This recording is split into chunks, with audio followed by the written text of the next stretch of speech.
Hello everyone, this is Eunice from Newntide. Welcome to our video series.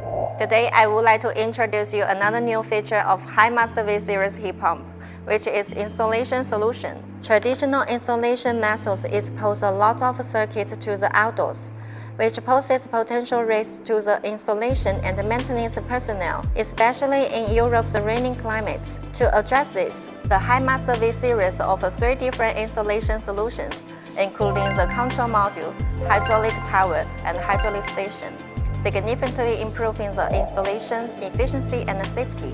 The control module is designed to manage the operation of the heat pump system, which incorporates Wi-Fi connectivity and a 7-inch controller interface for end users, allowing for easy management of the heat pump's operation. The hydraulic station has all the functions of the control module. The hydraulic tower integrates all the components of the other solution and adds a water pump, 200-liter water tank, and a 19-liter expansion water tank, which are designed for the continuous supply of domestic hot water. These solutions simplify the installation and maintenance of the heat pump systems by integrating these components into a single unit, so that you can connect the indoor and outdoor units with just one cable, apart from 2 water pipes used for heating. In addition, compared to the traditional complex piping system, this pre-assembled solution saves valuable space in installation area and reduce potential for risk and errors that might occur during installation. Thank you for watching and stay tuned for more insight into high-master V series heat pump.